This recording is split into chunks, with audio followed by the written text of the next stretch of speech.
مدرسہ ہو، وہ تعلیم و تعلم کے سلسلے میں ہو، وہ تبلیغ کے سلسلے میں ہو، وہ جہاد کے سلسلے میں ہو، وہ ہجرت کے سلسلے میں ہو، وہ حج اور عمرے کے سلسلے میں ہو، یہ سارے فی سبیل اللہ کے راستے ہیں جس میں دین کی اشاعت یا دین کا سیکھنا اور سکھانا ہوتا ہے۔ تو اگر اس میں موت آ گئی تو یہ آدمی بخشایا ہوا ہے، اس لیے کہ اللہ نے فرمایا کہ فقط وقع اجرہ علی اللہ، اس کا اجر اللہ کے پاس طے ہو چکا، ٹہر چکا، ثابت ہو چکا۔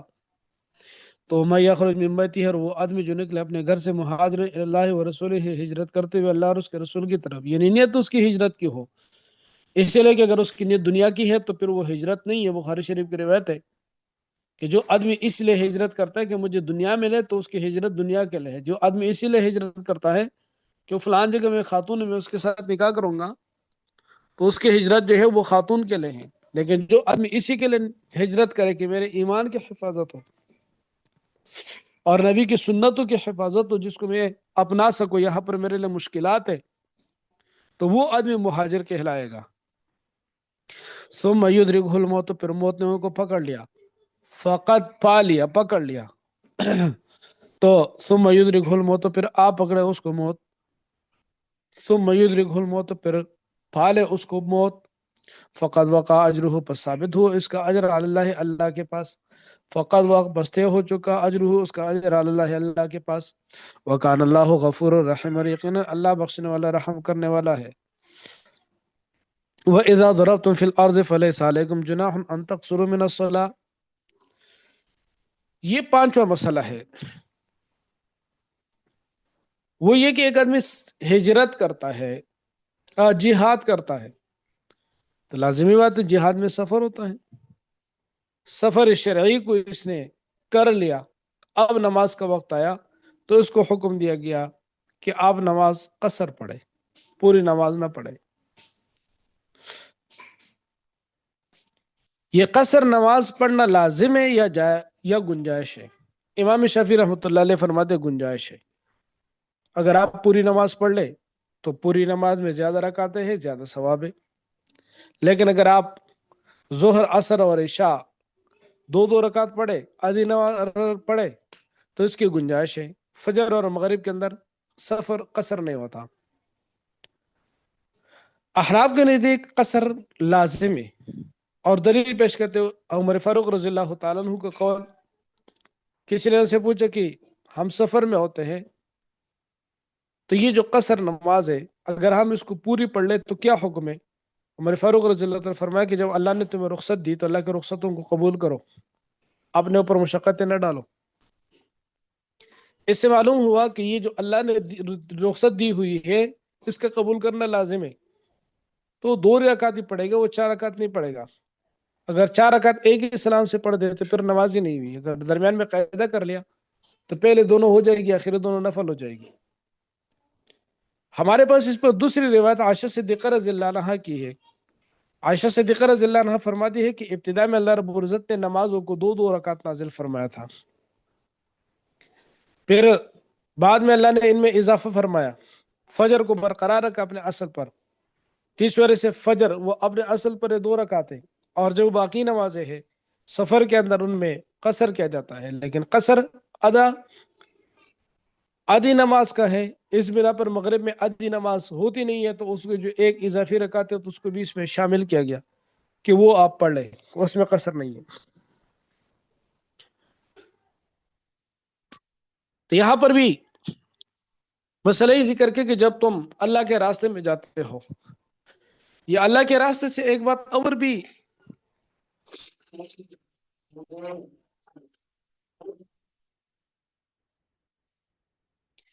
ائمہ کے ہاں اختلافی ہے، وہ یہ ہے کہ یہاں پر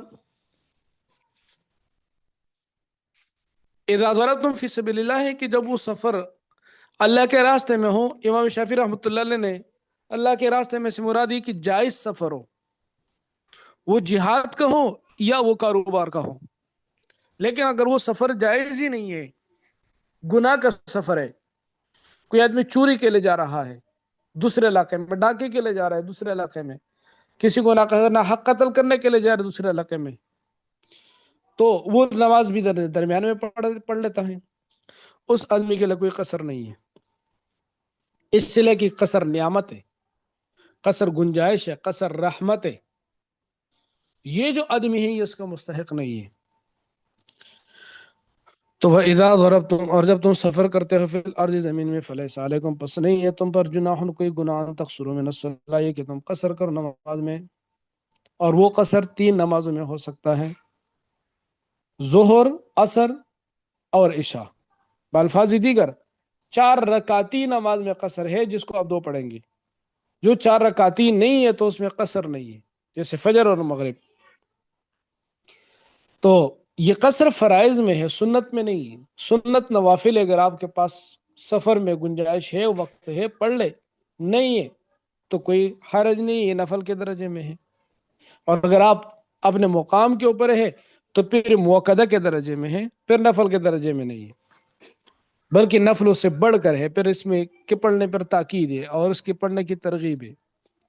تو اذا ضربتم، جب تم سفر کرتے ہو فی الارض زمین میں، فلیس علیکم جناح، پس نہیں ہے تم پر کوئی گناہ، تقصروا من الصلاۃ، کہ تم نماز میں سے قصر کرو، ان خفتم، اگر خاص طور پر تمہیں خوف ہو، ان یفتنکم الذین، یہ کہ آزمائش میں ڈالیں گے تمہیں وہ لوگ جنہوں نے کفر کیا، ان خفتم ان یفتنکم الذین کفروا، آگے صلاۃ خوف کا بھی تذکرہ ہے، وہ ہوا یہ تھا کہ ایک علاقے میں گئے تھے جہاد کے لیے مرسیہ، اور اس غزوے کا نام ہے ذات الرقاع۔ ان لوگوں نے آپس میں مشورہ کیا کہ یہ لوگ عبادت میں مصروف ہوتے ہیں، تو ہم ان کے ساتھ عام اوقات میں لڑنے کے بجائے جب وہ عبادت میں مصروف ہوں گے، سارے ایک طرف ہوں گے، ہاتھ بندھے ہوئے ہوں گے، اسلحہ رکھا ہوا ہوگا، ہم ان کے اوپر حملہ کر لیں گے، یہ جب اپنے جوتے پہنیں گے اور اسلحہ اٹھائیں گے تو ہم نے ان کا کام تمام کیا ہوگا۔ جبرائیل امین علیہ السلام نے آ کر رسول اللہ صلی اللہ علیہ وسلم کو ان لوگوں کا منصوبہ بتا دیا، تو جب منصوبہ بتایا تو پھر جبرائیل امین علیہ السلام نے نماز کا طریقہ بھی بتا دیا، اس لیے کہ ہر ایک کی چاہت تھی کہ میں رسول اللہ صلی اللہ علیہ وسلم کے پیچھے نماز پڑھوں، تو طریقہ یہ بتا دیا کہ یہ جو مجاہدین ہیں ان کو 2 حصوں میں تقسیم کر دو، ایک حصہ آپ کے ساتھ 1 رکعت پڑھے گا اگر 2 رکعت نماز ہے، 1 رکعت پڑھ کر یہ لوگ پیچھے چلے جائیں گے، یہ چوکیداری پر کھڑے ہوں گے جہاں سے دشمن کے حملے کا خطرہ ہے، اور وہ جو لوگ ہیں وہ آگے آئیں گے، وہ 1 رکعت وہ پڑھ لیں گے، پھر 1 رکعت پڑھ کے یہ لوگ اپنی دوسری رکعت پڑھ لیں، فارغ ہو جائے، جب فارغ ہو جائیں گے تو پھر وہ جو لوگ ہیں وہاں پر وہ آ کر اپنی نماز پڑھ لیں، یا کہ 1 رکعت پڑھ کر دشمن کے سامنے جائے، وہ آ کر اپنی باقی رکعت پورا کر دے، پھر یہ جائے اور وہ پھر آ کر اپنی باقی نماز پورا کر لے۔ یہ تب ہے کہ جب 2 رکعت ہو، اور اگر 4 رکعت ہو تو پھر ایک جماعت 4 رکعتوں میں سے 2 رکعت امام کے پیچھے پڑھے، یہ تب ہے کہ جب ہر ایک کی چاہت ہو کہ میں نے اس امام کے پیچھے پڑھنا ہے، لیکن اگر 2 ائمہ موجود ہیں تو پھر ضروری نہیں ہے کہ اسی طریقے سے نماز پڑھی جائے، پھر دوسری جماعت کے لیے دوسرے امام آگے ہو اس کو نماز پڑھائے، پہلی جماعت کے لیے پہلے امام آگے ہو اور اس کو نماز پڑھائے۔ تو اللہ نے فرمایا ان خفتم، اگر تمہیں خوف ہو، خاص طور پر ایفتنکم الذین، یہ کہ فتنے میں ڈالیں گے تمہیں، آزمائش میں ڈالیں گے تمہیں، وہ لوگ جنہوں نے کفر کیا، ان الکافرین کانوا لکم عدوا مبینا، یقینا کافر تمہارے لیے کھلے دشمن ہیں، وَإِذَا كُنْتَ فِيهِمْ، اور جب آپ ان لوگوں میں موجود ہو، فَأَقَمْتَ لَهُمُ الصَّلَاةَ، اور پس آپ ان کے لیے نماز کو قائم کرے، اور ان میں سے ہر ایک چاہے کہ میں نے اللہ کے نبی کے پیچھے نماز پڑھنی ہے، تو پھر اس کا طریقہ یہ ہوگا کہ فَلْتَقُمْ طَائِفَةٌ مِّنْهُمْ، پس کھڑا ہو جائے طائفۃ منہم، انہی میں سے ایک گروہ، ماک آپ کے ساتھ، وہ 1 رکعت پڑھے، وَلْيَأْخُذُوا أَسْلِحَتَهُمْ، اور چاہیے کہ وہ اپنے اسلحے کو بھی نماز کے اندر اٹھا کے رکھیں، فَإِذَا سَجَدُوا، پس جب یہ لوگ اپنی رکعت کا دوسرا سجدہ کر لیں، یعنی 1 رکعت مکمل کرے، تو فَلْيَكُونُوا مِن وَرَائِكُمْ، پس چاہیے کہ لوگ پیچھے جائیں، فَلْيَكُونُوا، پس چاہیے کہ لوگ ہو جائیں، مِن وَرَائِكُمْ، اپنے پیچھے، وَلْتَأْتِ طَائِفَةٌ، اور آ جائے وہ دوسری جماعت، وَلْتَأْتِ، اور آ جائے طَائِفَةٌ أُخْرَىٰ، وہ دوسری جماعت، لم یصلوا، جنہوں نے ابھی تک نماز نہیں پڑھی،